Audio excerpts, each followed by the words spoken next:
नमस्कार, first India news में आपका स्वागत है और मैं आयुषी विजयवर्गीय आपके साथ और आप देख रहे हैं राजस्थान 10 बजे। तो चलिए शुरू करते हैं संभागवार बड़ी खबरों का सिलसिला और सबसे पहले रुक करते हैं जयपुर संभाग का, जहां की बड़ी खबर बता रहे हैं हमारे सहयोगी दीपक शर्मा। मुख्यमंत्री अशोक गहलोत ने आज ओपन वीडियो कॉन्फ्रेंस की, जिसमें राजनीतिक दलों के नेता, विधायक, सांसद, धर्मगुरु और एनजीओ के प्रतिनिधि शामिल हुए। इस दौरान सीएम गहलोत ने कहा कि सभी राजनीतिक दलों को राजनीति से हटकर लोगों को वैक्सीनेशन के प्रति जागरूक करने के लिए अभियान चलाना चाहिए। जब चुनाव में वोट के लिए घर घर जा सकते हैं तो उसी तरह वैक्सीनेशन के लिए भी काम करना होगा। राजनीति तो कभी भी की जा सकती है, अभी हमें सामाजिक कार्यकर्ता बनकर काम करना है। गहलोत ने कहा कि उन पंचायतों को अलग से बोनस बजट देंगे जहां वैक्सीनेशन को लेकर अच्छा काम होगा। सीएम ने विधायक कोष का पैसा कुछ गाइडलाइंस के साथ फिर से विधायक कोष में देने की बात भी कही। तो साथ ही कहा कि धार्मिक स्थल खोलने पर भी जल्द फैसला किया जाएगा। करीब 4 घंटे तक चली इस वीडियो कॉन्फ्रेंस में प्रदेश के कोरोना हालात, वैक्सीनेशन, अनलॉक और तीसरी लहर की रोकथाम को लेकर भी चर्चा हुई। अब बीकानेर संभाग की बड़ी खबर बता रहे हैं सहयोगी लक्ष्मण राघव। बीकानेर के गंगा शहर में निर्माणाधीन बिल्डिंग ढहने से 3 मजदूरों की मौत हो गई तो 5 लोग मजदूर घायल हो गए। दरअसल ये बिल्डिंग अवैध निर्माण के तौर पर बनाई जा रही थी। पहले भी इस बिल्डिंग की शिकायत हुई थी। घटना की सूचना के बाद रेस्क्यू शुरू किया गया, लोगों को मलबे से निकाला गया। अस्पताल ले जाते वक्त 3 लोगों की मौत हो गई तो वहीं 5 घायलों का पीबीएम में इलाज जारी है। इस दौरान जिला कलेक्टर नमित मेहता, एसपी शैलेंद्र इंदौरिया सहित अन्य अधिकारी मौके पर पहुंचे। कलेक्टर नमित मेहता ने घटना को दुर्भाग्यपूर्ण बताते हुए कहा कि जो जिम्मेदार हैं उनके खिलाफ कार्रवाई अमल में लाई जाएगी। घटना दुर्भाग्यपूर्ण है, घायलों का उपचार जारी है। तो वहीं घटना की सूचना पर कई भाजपा नेता भी मौके पर दिखे। मेयर सुशीला कंवर पहुंची, पूर्व यूआईटी चेयरमैन महावीर रांका, भाजपा के जिला अध्यक्ष अखिलेश प्रताप, सत्यप्रकाश आचार्य ने भी घटना को दुर्भाग्यपूर्ण बताते हुए कहीं ना कहीं सवाल उठाए हैं। तो वहीं भाजपा के जिला अध्यक्ष अखिलेश प्रताप का कहना था कि लापरवाही रही है मॉनिटरिंग स्तर पर। नगर निगम को भाजपा के पार्षद ने शिकायत भी की थी और इतना ही नहीं, मंत्री बीडी कल्ला ने इस निर्माण को रुकवाया भी था, लेकिन बावजूद उसके दोबारा से निर्माण शुरू किया गया। ऐसे में आज बारिश के दौरान ये बिल्डिंग भरभरा कर गिर गई, जिसमें 3 मजदूरों की मौत हो गई। तो कहा जा सकता है कि मॉनिटरिंग लेवल पर लैप्सेज, लापरवाही और कहीं ना कहीं कहा जा सकता है कि बार बार शिकायत के बाद कार्रवाई नहीं होना करप्शन की तरफ भी इशारा कर रहा है। इस घटना ने निश्चित तौर पर 3 मजदूरों की ज़िंदगी को तो ली दिया और कहीं ना कहीं ये संदेश भी छोड़ा है कि ऐसी लापरवाही आगे भी जारी रही तो बारिश के मौसम में बड़े हादसे हो सकते हैं। अब जोधपुर संभाग की बड़ी खबर बता रहे हैं सहयोगी बंशी चौधरी। सीमा पर चौकस बीएसएफ ने आज एक पाकिस्तानी नागरिक को पकड़ लिया। बीएसएफ ने आज सुबह करीबन 3 बजे कार्रवाई करते हुए मुनाबाव चौकी के पास एक पाकिस्तानी नागरिक को सीमा के पास हलचल करते हुए गिरफ्तार कर दिया। हालांकि बाद में पूछताछ के बाद पाकिस्तानी नागरिक भूलवश से सीमा में आया था और बीएसएफ ने फ्लैग मार्च मीटिंग करते हुए उसको पाक रेंजर्स को सौंप दिया। गौरतलब रहे कि आज सुबह करीबन 3 बजे के आसपास एक पाकिस्तानी नागरिक मुहिब खान सीमा पार करते हुए भारतीय सीमा के पास कुछ हलचल कर रहा था। इस दौरान बीएसएफ के जवानों ने उसे देख लिया। बीएसएफ के जवानों ने मुहिब को अलर्ट करते हुए अरेस्ट कर दिया। गिरफ्तार करने के बाद उससे पूछताछ की तो उसने भूलवश भेड़ बकरियां ढूंढने की वजह से पाकिस्तानी सीमा के पार भारतीय बॉर्डर के पास आना बताया। साथ ही साथ उसने अपने आप को बीमार बताया। उसके बाद बीएसएफ ने मानवता दिखाते हुए उस पाकिस्तानी मुहिब को दवाइयाँ मुहैया कराई। साथ ही साथ पाक रेंजर्स को सूचित करते हुए उसके दस्तावेज भी जांचे। दस्तावेज जांचने के बाद शाम को बीएसएफ ने उसे पाकिस्तान रेंजर्स को सुपुर्द कर दिया। वहीं इससे एक और बड़ी बात सामने आ रही है कि बीएसएफ ने गत 2 अप्रैल को भी एक किशोर बालक को पाकिस्तान को सुपुर्द किया था। वहीं इस दौरान हुई फ्लैग मार्च मीटिंग में बाड़मेर के गैमरा राम का भी मुद्दा उठा। गैमरा राम भी पिछले 1 साल से पाकिस्तान में है।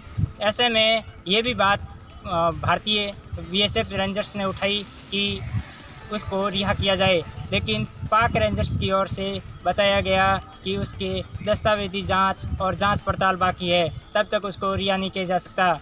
ऐसे में उम्मीद है जल्द ही पाकिस्तान भी ऐसी रिहा दिली दिखाए और भारत के गैमरा रैम को भी वतन वापसी करे। अब रुक करते हैं अजमेर संभाग का, जहां की बड़ी खबर बता रहे सहयोगी मनोज शर्मा।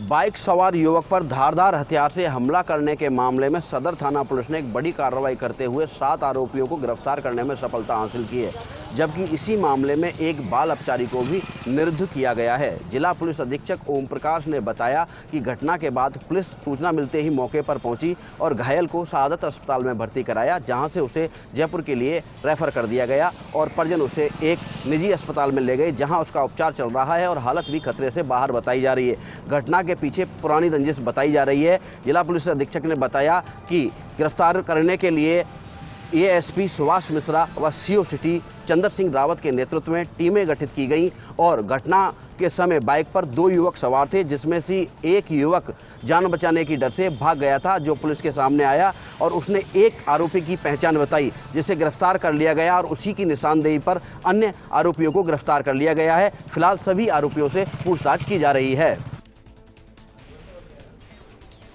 अब कोटा संभाग की बड़ी खबर बता रहे सहयोगी भंवर एस चारण। कोरोना लॉकडाउन के बाद उपजी कई तरह की समस्याओं में ये मानसिक समस्या का एक प्रकार या फिर तरीका अपनी बात को मनवाने की सिरफिरी सनक्का। कोटा में पिछले एक पखवाड़े में पानी की टंकियों प्रति नौटंकियां हो चुकी है और आज हाई टेंशन लाइन के खंभे पर एक सिरफिरा युवक चढ़ गया। मामला शहर के अनंतपुरा थाना क्षेत्र के गोबरिया बावड़ी का है, जहां राजू तंवर नाम का युवक फादर्स डे के दिन मैच 500 रुपये के लिए पहले अपनी मदर से झगड़ा कर बैठा और बाद में अपनी बात को मनवाने के लिए बगल की 33 केवी हाई टेंशन लाइन के खंभे पर चढ़ा और जाकर टॉप पर बैठ गया। बाद में लोगों की सूचना पर पुलिस जाब्ता भी मौके पर पहुंचा और युवक से समझाइश होती रही। इस बीच बगल में खड़े एक पड़ोसी ने 500 का नोट लहराया और चिल्लाकर राजू से कहा कि अगर मामला केवल 500 रुपये का ही है तो तू नीचे आ जा और 500 रुपये मुझसे ले ले। ये पूरा ड्रामा आधे से पौन घंटे चलता रहा और इस दौरान गनीमत की बात ये रही कि उस हाई टेंशन लाइन में विद्युत प्रवाह नहीं था, नहीं तो राजू तंवर की जान भी जा सकती थी। बहरहाल 500 का नोट देखकर राजू जैसे हाई टेंशन लाइन से नीचे उतरा, उसे तुरंत पुलिस ने दबोच लिया।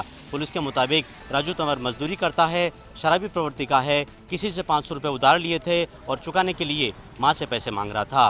बहरहाल पुलिस ने अब राजू के खिलाफ आत्महत्या के प्रयास का मामला दर्ज करने की तैयारी कर ली है। अब बात करते हैं उदयपुर संभाग की, जहां की बड़ी खबर बता रहे सहयोगी अनुपम दीक्षित। भाजपा प्रदेश अध्यक्ष डॉक्टर सतीश पुनिया आज 1 दिवसीय यात्रा पर बांसवाड़ा में रहे। इस दौरान उन्होंने कई नेताओं को श्रद्धांजलि दी और मीडिया के सवालों का भी जवाब दिया, पर जवाब देते समय हर बार उन्होंने पूरे मामले को घुमाने की भी कोशिश की। स्पष्ट रूप से किसी भी सवाल का जवाब नहीं दिया। डॉक्टर सतीश पुनिया भाजपा के प्रदेश अध्यक्ष बनने के बाद चौथी बार बांसवाड़ा पहुंचे। हालांकि वे श्रद्धांजलि अर्पित करने गए थे, जहां उन्होंने पूर्व मंत्री भवानी जोशी के बड़े भाई वासुदेव जी को श्रद्धांजलि दी। उसके बाद में पूर्व मंत्री जीतमल खांट के यहाँ पे भी श्रद्धांजलि देने के लिए पहुंचे।